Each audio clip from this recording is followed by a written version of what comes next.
Bonjour à tous les fous du bidou. Vendredi dernier, j'ai fait un test au Synactène.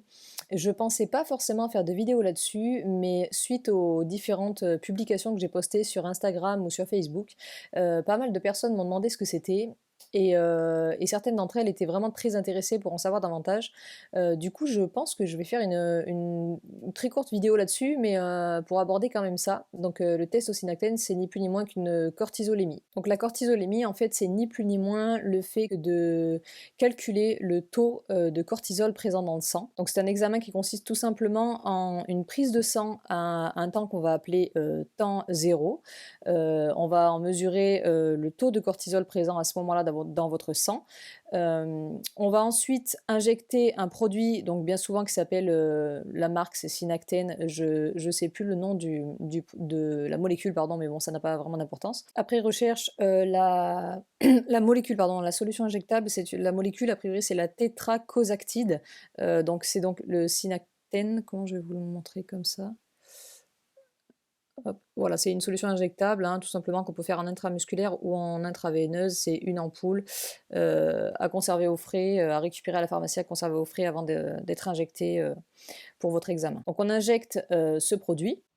Donc on a fait la première prise de sang pour avoir la valeur de départ avec l'injection du testosinactène, enfin du synactène, du testosinactène, c'est le truc en soi. Et là maintenant on attend 1 heure pour refaire une seconde prise de sang pour du coup voir si le synactène a agi, enfin, si le synactène a agi, si mon corps a réagi au synactène et à quelle valeur.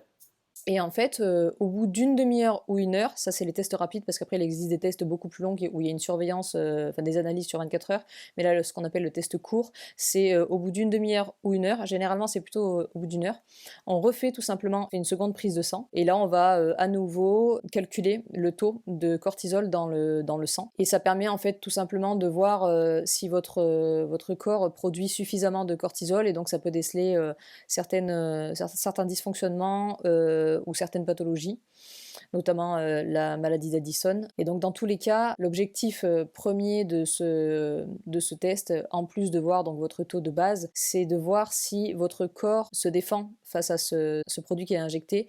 Et pour ça, il faut que votre taux de base soit au moins doublé au bout d'1 heure. Et en fonction de ça, on peut vous mettre des traitements en place où tout est OK.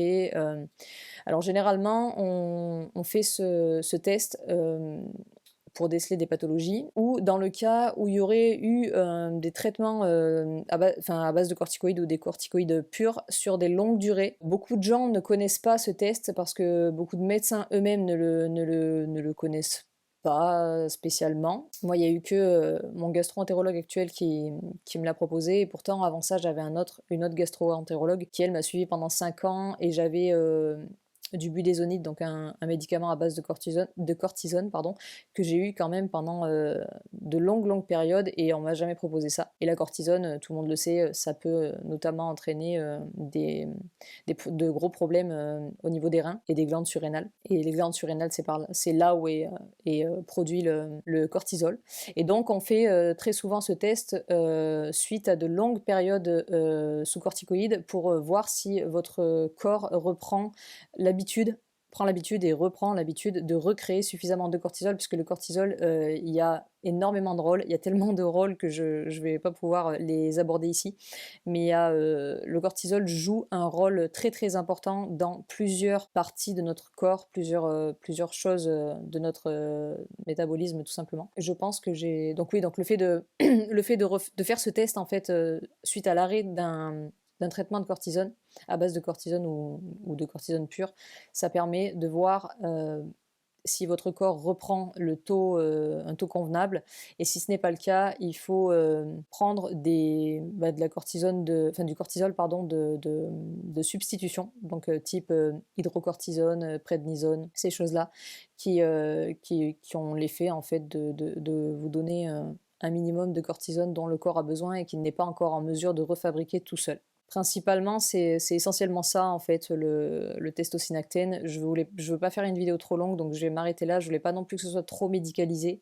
Je pense que j'ai abordé les points, principaux. Si jamais vous avez des questions, éventuellement, vous pouvez me les mettre en commentaire et j'essaierai d'y répondre et si j'ai pas la réponse, je me renseignerai auprès de personnes, fiables. Dans tous les cas, merci, d'avoir regardé cette vidéo et pour ceux et celles qui étaient intéressés, si tout n'est pas clair, n'hésitez surtout pas à me le dire. Prenez soin de vous, je vous souhaite une bonne fin de journée, soirée, matinée, nuit peut-être même, pour celles et ceux qui regarderont cette vidéo.